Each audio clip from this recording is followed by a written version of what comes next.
Everyone, welcome back to Piku Academy. Daily current affairs की class कर रहे हैं। जो क्वेश्चन आपके लिए इंपॉर्टेंट होने वाले हैं वो सभी इस वीडियो में आपको मिलने वाले हैं।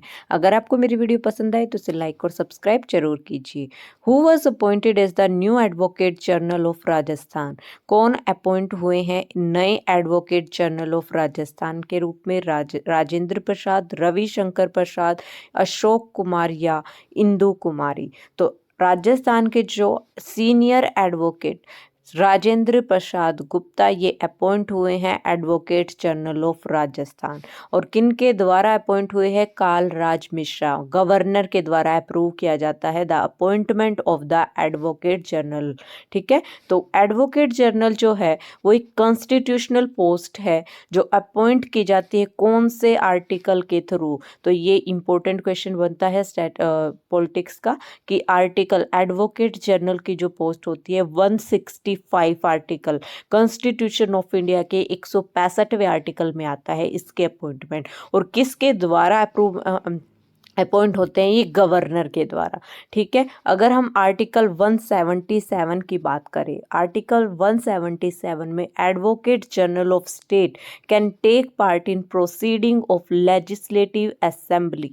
तो आर्टिकल 177 में क्या है? जो एडवोकेट जनरल है स्टेट का वो पार्ट ले सकता है लेजिस्लेटिव असेंबली में। ये किसके थ्रू आता है? ये कौन से आर्टिकल में आता है? आर्टिकल 177 में। और 165वें आर्टिकल में कॉन्स्टिट्यूशन ऑफ इंडिया के क्या है? Appointment of advocate general. और किसके द्वारा होती है? गवर्नर के द्वारा।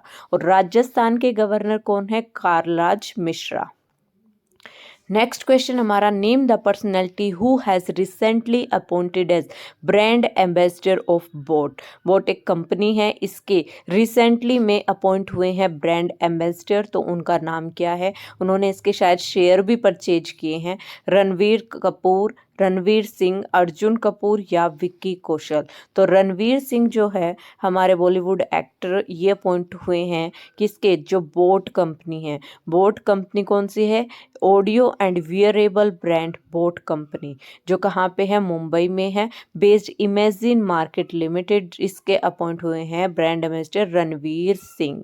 ठीक है, as a brand ambassador Ranveer Singh will be features in lost in nirvana campaign for their new premium. मतलब इसमें भी ये पार्टिसिपेट करने वाले हैं नए कैंपेन को लॉन्च करने के लिए। Who has taken oath as the first women chief justice of Uttarakhand high court? Uttarakhand high court की पहली वुमेन चीफ जस्टिस कौन बनी है? इंदु मल्होत्रा, रितु बहरी, रूपा पाल या हिमा कोहली? तो उत्तराखंड जो हाई कोर्ट है उसकी चीफ जस्टिस पहली वुमेन बनी है, उनका नाम क्या है? रितु बहर। ठीक है, रितु बहर। तो जो रितु है ये फर्स्ट वुमेन बनी है, उत्तराखंड की हिस्ट्री में पहली वुमेन है जिन्होंने इस पोस्ट को होल्ड किया है।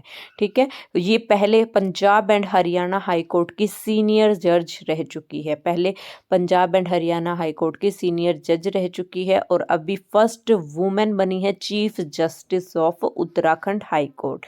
ठीक है, उत्तराखंड जो है वो कब बना था? 9/11/2000 में, मतलब 9 नवंबर 2000 में ये अलग हुआ था। किससे? उत्तर प्रदेश से। उत्तर प्रदेश से अलग होकर उत्तराखंड बना था।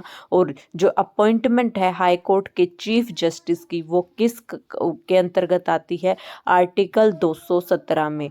217 में ये अपॉइंटमेंट आती है। चलिए नेक्स्ट क्वेश्चन पे।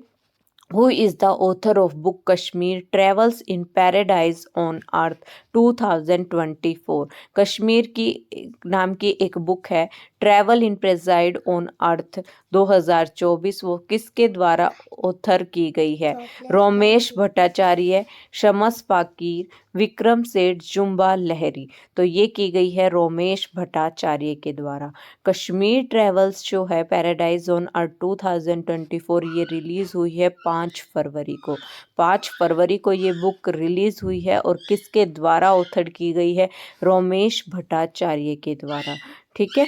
नेक्स्ट क्वेश्चन आता है हमारा, which state top the medal tally of the 6th edition of Khelo India youth games 2023 with 158 medals in January 2024। किस स्टेट ने मेडल में 6th एडिशन हुआ है खेलो इंडिया यूथ गेम्स का 158 मेडल से साथ टॉप पोजीशन हासिल की है? महाराष्ट्र, राजस्थान, हरियाणा या तमिलनाडु? तो महाराष्ट्र है उसने टॉप किया है मेडल टैली में खेलो इंडिया यूथ गेम्स। और ये खेलो इंडिया यूथ गेम्स किसके द्वारा होस्ट किए गए हैं? तमिलनाडु के द्वारा। कौन सा एडिशन था? 6th एडिशन था, तमिलनाडु के द्वारा होस्ट किए हैं 19 से 31 जनवरी के बीच। और टॉप किसने किया है खेलो इंडिया यूथ गेम्स से? महाराष्ट्र ने टॉप किया है। और कितने मेडल? 158 मेडल। 57 गोल्ड मेडल है, 48 सिल्वर है, 53 ब्रोंज है। ठीक है। तमिलनाडु एंड हरियाणा, आप देख लीजिए तमिलनाडु और हरियाणा का, तमिलनाडु ने 2nd रैंक हासिल किया है और हरियाणा का 3rd रैंक है, जिसमें 98 मेडल्स इन्होंने जीते हैं और 103 मेडल्स इसने जीते हैं। खेलो इंडिया यूथ गेम्स, ठीक है, कहाँ पे ऑर्गेनाइज किए गए थे? तमिलनाडु में। नेक्स्ट क्वेश्चन पे चलते हैं। Prime minister Narendra Modi has lead the foundation stone of first phase of NLC India Talabira thermal power project. Prime minister Narendra Modi ने नींव रखी है first phase of NLC India Talabira thermal power project. तो ये कहाँ पे लोकेट है? झारखंड में, मध्य प्रदेश में, उड़ीसा या राजस्थान?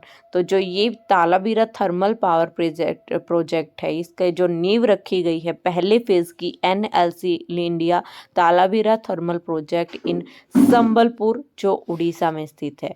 ठीक है। और जो ये सेरेमनी है किसके द्वारा अटेंड की गई थी? उड़ीसा के गवर्नर, कौन है उड़ीसा के गवर्नर? रघुबर दास। और चीफ मिनिस्टर कौन है? नवीन पटनायक। एंड इसमें और कौन कौन से मिनिस्टर इंक्लूड थे? Dharmendra Pradhan, Ashwini Vaishnaw and Bishweswar Tudu. NLC India Talabira thermal project है जो, ये किसकी लिमिटेड है? एनएलसी इंडिया लिमिटेड का। ठीक है। एक नवरत्न पब्लिक सेक्टर इंटरप्राइज है जो किसके अंतर्गत आता है? मिनिस्ट्री ऑफ कोल के अंतर्गत आता है। ठीक है। और इस प्रोजेक्ट की आप देख लीजिए कैपेसिटी कितनी है? 2400 मेगावाट। ठीक है। उड़ीसा में है ये। ठीक है। और ये आज की करंट अफेयर की क्लास में हम इतना ही करने वाले हैं। नेक्स्ट करंट अफेयर्स में मैं आपके लिए और इम्पोर्टेंट क्वेश्चन लेके आती रहूंगी। ओके, धन्यवाद।